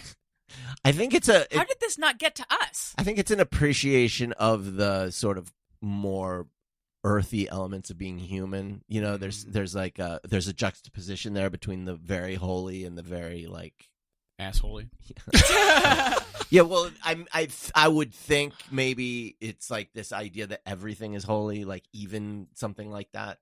But I don't know. There are many theories. One is that it represents fertilizing the earth, which seems like a stretch, but the other is just that it's sort of a mischievous thing to take the. I'm reading here the it's other kids reason finding is it, he's yeah. a little stinker. Man, there's a lot of dudes fertilizing Los Angeles as we speak. Yeah, might say. it's the Christmas spirit. Yes. Yeah, Christmas starts early this year. Right. It's little pooper season. So anyway, I didn't know what that thing was. I went to Wow. my entire So are you life. going to do one now? I'm not. No, we're Jews. I don't think we do those. But you Well- still could. I feel like they do actually. Everything for Christmas, there's like a version for those Jews that don't really they're not really that Jewish. I will pitch it to my wife. I feel like she might shoot it down. You got to find out if she knew what it was. I bet she had no idea. Really? Yeah, but she had no But idea. Hanukkah is She was like, 8 days. You don't need it. Do you still use her shampoo in the shower? I don't. No. Now I go to CVS and buy cheap shampoo. Mm. She uses some fancy Oribe or something. You know what that Oh, is? yeah. I know Yes. Ariba. Yeah, she uses Oribe, and it's like you can't It's like $50 a bottle. I was using it for a little while. I can't touch it. Yeah. I don't know. Are you not allowed to touch it? I'm not allowed to use it. No. It's pretty, and I just like go to CVS, get as low on the shelf as I can. Yeah. Pick up the cheapest bottle of shampoo, and I'm like, that's what I'm going to use. Well, I mean, that's the cliche. Guys are like the one bottle that's everything. It's There's the one shampoo, called- it's the body wash, it's the conditioner. There's one called Mane and Tail. Mm-hmm, I don't know what it is, but it comes in a giant jug, and it lasts for like months and months and months, and it's totally fine. Yeah. If it's good enough for horses, it's good enough for you. Right. That's not their slogan, but it should be. Should be. Okay, let's do Hey, Go Fuck Yourself. Does anyone... That's what go you're saying. fuck Your yourself. allergies right now. Mm-hmm. You're going, hey. Oh, yeah. Go fuck yourself. I get it. Like hay fever, yeah. Does anyone need to tell anyone to fuck off? I have one. Okay. And it would be very rich celebrities doing commercials. And that extends to very rich celebrities doing podcasts and starting phone companies, and just doing 5 different TV shows at once. I understand there's some systemic issues here that it's maybe not all their fault, but also Brian Cox, you got to be the voice of McDonald's. Like, they're people who are very, very rich. Brian Cox is the voice of McDonald's? He's the voice of McDonald's. Wow. Why? It's just... Right. I get that it's hard right now, but it's not hard for these really rich people. And there are certain celebrities who are it just seems like it's never enough. Mm-hmm. And they need to, it's kind of a little bit of like a goopification of celebrities where you have to be a brand unto yourself instead of just being a artist. What a stupid thing. But what's the Brian Cox brand that goes with McDonald's? I don't quite get that. Yeah. I mean, that's just a one-off commercial thing where I'm like, I don't get it. I mean, like I get it in the sense that they backed up a truckload of money into his house, and I guess I don't know his financial situation. And I bet he's stable. Yeah, I I would would guess, imagine. yeah. I would imagine he's been working for a very long time. But he's not even I picked that out as just like a very silly example. But there's way worse offenders where it's just. And with the commercial thing, I have been told, and it makes sense. Celebrities doing commercials keeps a lot of commercials SAG, which is good. I myself have been in commercials with celebrities, and they would not have been SAG without those people being in them. And I appreciate that. But then again, there are also a lot of commercials where it's just celebrities and there's no other actors in them. And you see celebrities doing ads for fucking gambling apps. And can we just be okay with being rich and not filthy rich? Yeah. Yeah. I wonder how much. Hey, go fuck yourself.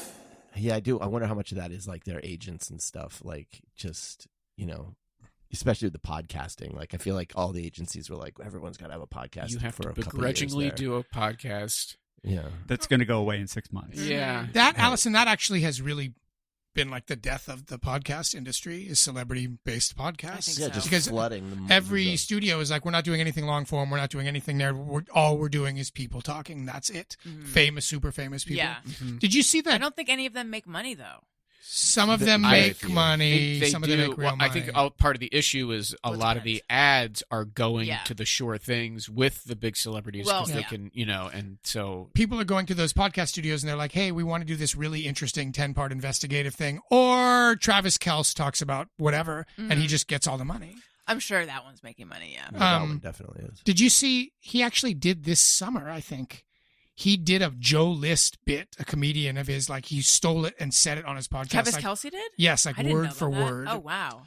And That's shady. it was really, but he like kind of did it in this like goofy way, but it was like he did it word for word. Wow. But I agree he's with, probably not going to get to play football anymore. yeah, he's probably not. He's going to get dinged for it. Wait till Taylor finds out. I agree with this. Hey, go fuck yourself. Do you have one of your own? I do. Let's hear it. Have I talked to you about my hatred for regular people talking about nutrition like they're scientists? Let's hear. I think you Wanna I hear think you about it. called it in, but I want to hear it again. This is a big one for me because I'm obsessed. I have like, can I talk about how great I am for a second? Yeah. I have like a remarkable capacity to not engage with things just to make me upset.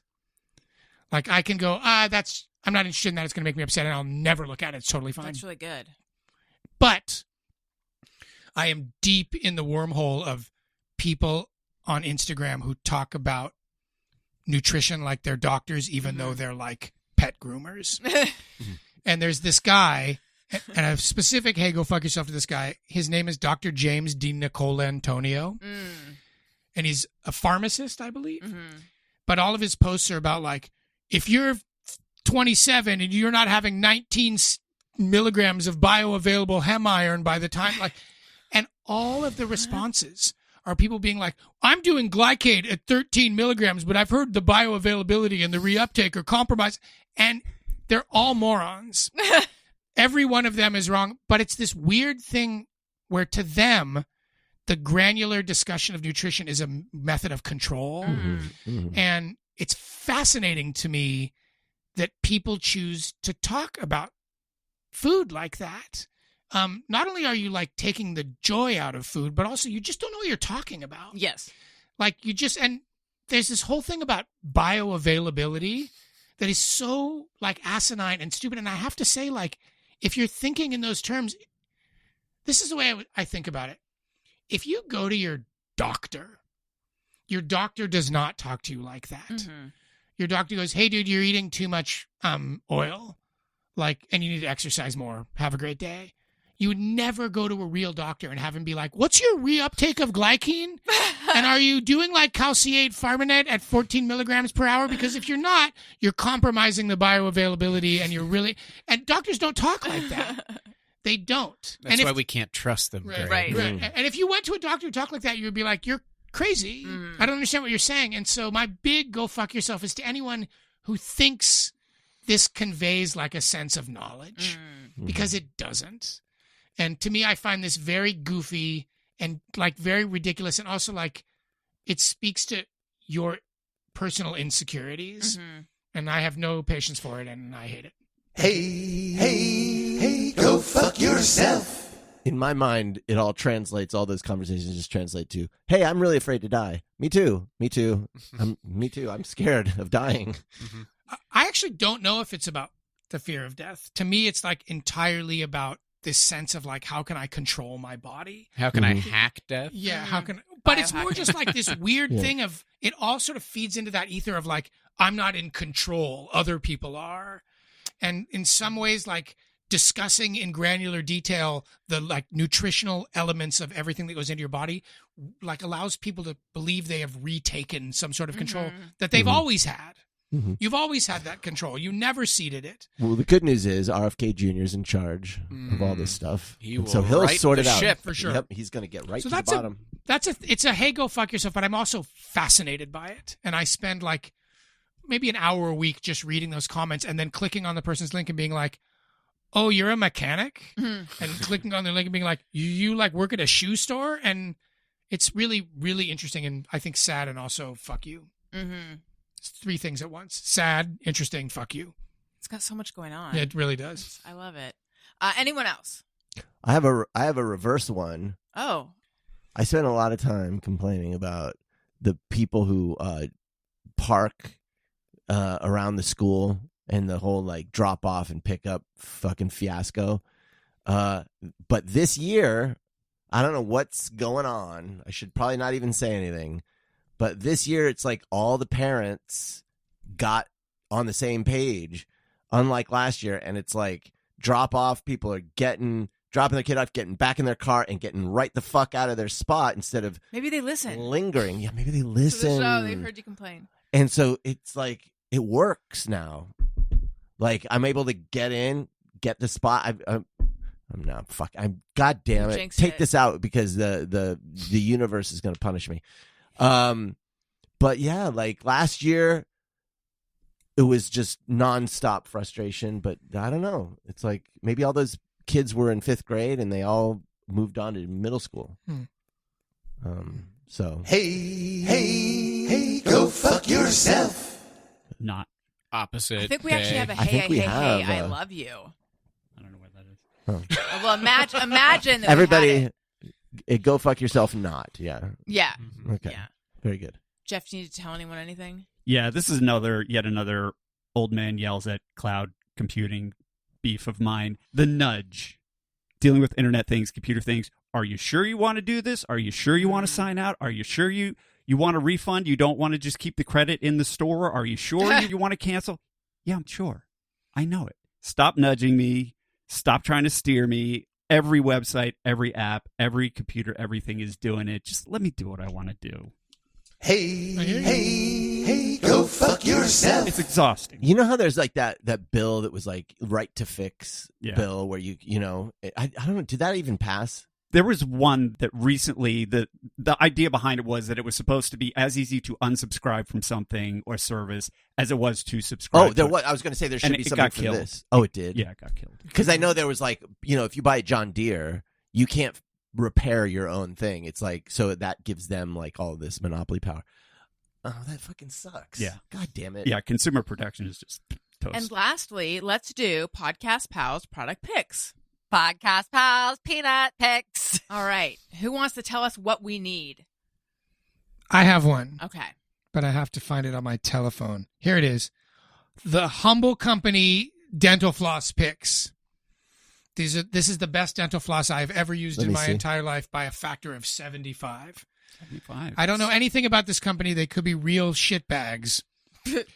It's all I know is it's called the Humble Company. I don't know. Maybe they're humble. I don't know. This is the strongest, most grippy dental floss picks I've ever used in my life. They like slide between your teeth and they have just the right amount of grit and they never break. I don't know how much money they cost. My wife purchases them, but I am pimping for the Humble Company dental floss picks. Now, I am a floss person, not a floss pick person. What's the benefit of the pick? Because I'm thinking you're not able to like slide down the floss and use different bits of it on your teeth. Although I don't know that I do that. I don't much know. Anyway. I find the way that you have to choreograph your mouth with the other one and wrap. I find that challenging. Okay. And it's much easier with the picks. It's more plug and Yeah. play. And yes, Allison. I don't know. Listen, I don't know from regular floss. I haven't used it. I love saying I don't know from. It's how I get it. Listen, I don't know from that. It's one of the ways I pretend I'm from the East Coast. Saying wait online. Have you ever said wait online? No, but I have said horrible. You have? Mm-hmm, and I've been like, look at me talking like you. Joe, is Pittsburgh wait online or wait in line? In line. Wait in line? I think Interesting. I thought it was a whole East online Coast is thing. only New York. Is it? Is it think really? so. I think so. Boston might say it too. Really? It just sounds Do weird. people say I don't know from? I don't think so. That almost feels like a generational thing. Is it though, really? Too. I Like, don't know. I don't know. Couple 2-3 things I got over here. Anyway, I haven't used regular floss that much or in a long time, but Right. You don't know from it. I don't know from regular floss, but the ease with which you can move the pick around and the speed with which you can floss is much greater. I'm so It's tempted. horrible what you did to that fish. I'm so tempted to try it because we have been devotees of what is it, Dr. Tongue's Dr. floss? Tongue's floss. Tungs. Yeah. It's like really that. good. It's really good. It's really strong. His real name is Dr. Tongue? No. I don't know. Get out of here with that. I'm going to look this I asshole doubt up. it. His Although name? my art teacher at school was Anita Painter. Come on. That No, is for not real. True. Her name was Anita Painter.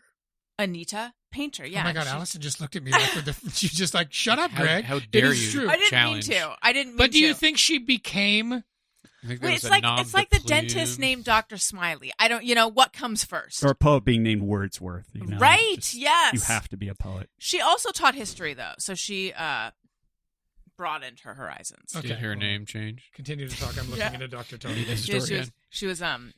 Jennifer Dates.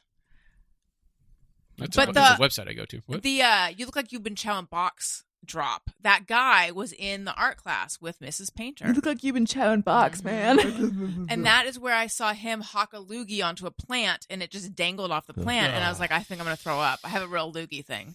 Mhm. Yeah. Everyone winced when we said All that. right, well, while we're waiting, I don't What are think we waiting Dr. for? Tongue is a real person. Oh, really? Yeah, I think he's What have like you a found? character. That Dr. Tongue is not a single person, but rather a brand name. He's an idea. Yeah, Mhm. I think he's fake. He's a concept. it Yeah. makes you think that it was Yeah. designed by doctors when it wasn't. Yeah, with tongues. Yeah. And Dr. I don't know. Teeth is from the Muppets. But from the Muppets. Right. Yeah. He's in the band, or he's the manager Yeah, of the band. lead. No, he's like the. I always He's assumed almost like there the was like Dr. a John William lead. Tongue or something. All right, I'm okay with that, I guess. I don't know that the fact they've called Okay, it's themselves good floss. I doctor. don't care. I thought he Yeah. lived next door to the Hamburglar. No? Oh, does he? Dr. Tongue? I don't know. that not true now? I don't know. I don't think the Hamburglar's real name was Hamburger. I think he changed What about it. Mayor as Mayor Hamburger. McCheese is making a comeback. In what Well, way? they're doing a. Is he they're running doing again? McDonald's is doing a whole like retro thing right now. So Oh, okay. they're- There was a Happy Meal where I saw Mayor McCheese. They should have. There's no more Fry Guys. Remember the Yeah, Fry well, Guys? Fry Guys Fry are Guys part of one. this. McDonald Oh, yeah. Land, I think overall, this is a wild assumption. You guys, I think, have more finger on the pulse when it comes Yes. to Happy Meals, but it feels like McDonald Land and Ronald are just kind of not. I haven't super heard present. Dick from Ronald. Well, I Yeah. think that branding fit when they had play areas. yeah. And Yeah. the play areas they don't do anymore because it's like an insurance thing and it's just cheaper not to have them. Yeah, And everyone does drive through anyway. kiosks. And so once that went away, remember that one where you would crawl up and then there was like the hamburger with the like cage around it. You climb up the middle of it and then you would sit. And they were all metal and they get super was that hot. like the burglar, Hamburglar? Was that his jail? There's like a brand, yeah, I guess there was like a brand of children's play toy when I was growing up that was all these metal sizzling, yeah. encased like rockets and stuff. And in Tucson, those things would be like you touch the side of it and burn, so you were just like constantly getting burned. They were and like- it was like torture devices. They were like brutalist playgrounds. Yeah, Yes. totally. Listen, I don't know from Grimace. Joe, do you have one? I have less of a product and more of a feature, which is that I swear by turning on undo on your Gmail, so that when Oh, when yeah. you send something, you're like, no, you can actually. Oh, yeah. Turn that on. Yeah, Is it's it- not Yes. default. And what do you have it set at, Joe? What do you mean? Wait, you can how long? choose how long. Oh, I believe I I want set whatever they perpetuity. said, I but think- I don't think it's longer than like 5 or 10 seconds. No, I think you can. I think I have mine set for a minute. Oh wow. Okay. Yeah, and I've those are- used it. I'll tell you, I will advocate for it and I will advocate against it. Okay. It is like the devil for second guessing. Mhm. You will send an email, unsend it, read it, change one word, unsend it, read it. But I've had unsend on for a decade, and I would say on 4 occasions, it has saved me from sending an email that I was like, I'm not that angry. Oh, interesting. That is what it has done. Like, it is like almost all work things where I've been like, hey, listen, asshole, I spent 6 months writing this. What the fuck is your problem? And it has stopped me from going, Greg, do you want to say this to this person? What are the ramifications of doing this? Unsend. That's not typos or any of that stuff. That. It saved me from that. I'm trying to think. I have used it before, but I'm trying to recall. I can't remember why. MacMail has it now too, I believe. Yeah. But I have a question, and I Is know that that Big Mac mail. Yes, thank you. we I all don't know. work. We all work in IT, so I we don't can know answer from Big this. Macs. Does this suggest that the email just sits there for a while and then it's like, okay, now, like, how is it getting it back? Yes, and why does that's it what it only is. work for a little while? That's the feature, is that they are holding it from sending it. Oh, so it's like putting a delay on it. It's They're in, not- in a sense, yeah. They're not grabbing it out of the person's inbox Yeah, and taking that's it back. so fast. No. So if you don't have it turned on, then your emails are instantly going out. I believe Correct. so. Oh, I didn't realize It's that's- basically like a bullshit way for Yeah. you to say, think for 10 more seconds. I don't have any use for that personally, but in my work, I wish I had it because occasionally you'll fire off an email and realize, oh shit, someone was CC'd. Mhm. They shouldn't have been. Like those kinds of things where you want to have that opportunity to go, whoa, no. And it's particularly useful in the work context when you're forwarding an email. Yeah. Because every time the way that emails are so not embedded or threaded together, whatever the word for that is, every time I forward one, I'm like, are the people who sent me this going to get this? Are the people who sent me this going Right. to get this? Are the Yeah. people who sent me this going to Yeah. get this? I have a real anxiety about that because you're always forwarding it going like, look at what this dickhead said. We're Yeah. not doing any of this. And so a lot of times I'll cut and paste. an Oh, email I do that too because I I'm- also don't want the whole chain on it. Well, I just like- delete the bottom of the chain whenever Yeah. I don't want people to see. But it's useful for that too. Yeah, forwarding is a treacherous. It is- always there is feels a little some scary. danger in forwarding because Yeah. the arrows look too similar. Yeah. and there is some real danger. I agree. Yeah. I agree. It's like using old Mucinex. Oh my god, you guys, I'm still here. Yeah. That's great. I'm still Oh, here. yeah, the expired medication did not take you out. Not yet. Not yet. Any other product pick? Okay. Sorry, Jeff. I would like to thank everyone for being on the show. This was delightful. I wish this episode would never end. Alas, it's going to. It's over for you bitches. That's right. Greg, would you like to plug anything? I have a Substack now. Did you know that? Yes. I read about your mom and Gene Simmons. That was awesome. Yeah, it was like 6 months ago. You haven't read any of the new ones? What the fuck? I'm just kidding. That is the one I saw too. I don't know Yeah. for whatever reason that one made That its one- way to my yeah. Yeah, feed. it went viral. Like Mhm. a couple hundred people saw it. Did you know? Do you ever use the Substack Notes thing? A little bit. I don't use it like Twitter or anything like that. It but- actually works to bring people to your Substack. Yeah. It does. It actually works. Mhm. It's called My Maudlin Career, and it's my name in the sub. How do you do it? Well, mine is AlisonRosen.substack.com. So presumably yours is GregHeller.substack.com. Okay. That's the thing. That's it. How frequently are you stacking? Probably like once every month, but I'm Okay. starting to do it more and more. Gotcha. I just published a thing last week about my favorite thing that ever happened to me in Los Angeles, which was the Where's Oliver Peoples story. Oh, I read that. Yes. I read that. You Okay. you had. Thank you. Thank you, Alison. I don't know why I'm thanking you. Thank you for No, that delightful story. Thank you, Alison. Yes, I read it, and you had an AI image of what you think the guy looked like. Yeah, and it's pretty close. Yeah. It's like pretty close. It kind of worked. What did he say? He said, "Where's Oliver Peoples?" He did. He walked into a store, opened the doors with a woman under each arm, and yelled, "Where is Oliver Peoples?" And nobody responded. And then he yelled, "Where is Oliver Peoples?" a second time. And then a woman Amazing. pointed to a sign on the wall that said Oliver Peoples in a huge sign, and he walked over to it. Still my favorite thing. Joe, plug your stuff. That was a lot because I'm sorry. What you were saying, I was like, was he saying like where are all of our people? No, he was referring to a Glasses. sunglasses brand. Anyway, yeah, people want to follow me. They can follow me on Instagram and TikTok, Joe Kwa, JOEKWA. The film is doing the festival rounds. Phoenixville, outside of Philly, September 18th. Port Townsend, Washington, September 19th and 20th. Cincinnati, September 20th. Foot Candle in Hickory, North Carolina, the 27th. Also in North Idaho, the 27th. Who's making these places up? Foot Candle. Foot Candle is the town? Foot Candle is the film festival. Okay, Oh. okay. Yeah, I okay. realized I slipped into right. name of Okay, festival. Sorry, Joe, I didn't mean to cut you off. That but one I is had in to know the Hickory, answer to North that Carolina. immediately. Yeah, okay. We're screening I in don't know from Foot Candle. La Grande, Oregon, St. Louis. If you want to know about that stuff, you just follow me. I'll be posting about it ad nauseum for sure.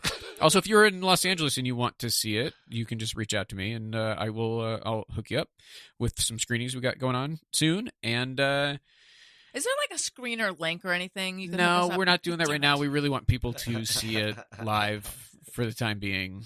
And I'm hopefully starting a stand-up show at UCB. We're Oh, going to cool. do a one-off trial run September 16th.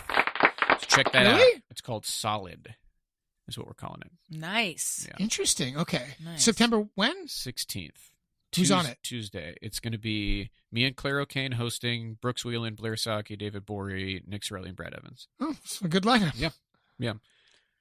Daniel? Nothing. All right, Jeff? I don't have anything to plug, but I'm going to give a shout out to my peeps in Philly East to have them go to Phoenixville to see Joe's movie. Hey, he's going out to see his screening at Phoenixville. Want you to come out and we'll go down there. Booger, Rookie, you guys coming along? It's gonna be a good movie. We'll go to Wawa afterwards, get a hoagie, maybe some birch beer, and then I'll buy you some food down at Chicky and Pete's. That's great. Amazing. Now, see, if I can make a quick, this is an observation I had recently, which is the Pittsburgh versus the Philly accent. They're very different. I think it's where it lands in your mouth.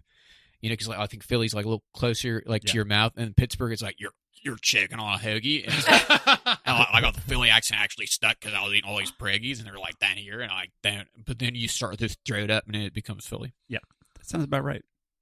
I love that. I want the whole show to have been that. You want me to talk like this the whole time? Mm-hmm. And now go to Pittsburg. That was Pittsburgh. That was now go to Pittsburgh. Philly. But then Philly's like, send your penis face. I mentioned my Patreon. Allison, nope. Patreon.com.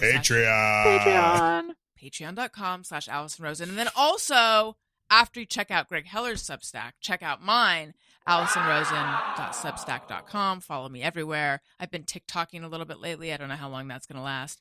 Find me there. Thank you, everyone, for being on the show. Listeners, thank you for listening. I love you. You matter. Goodbye.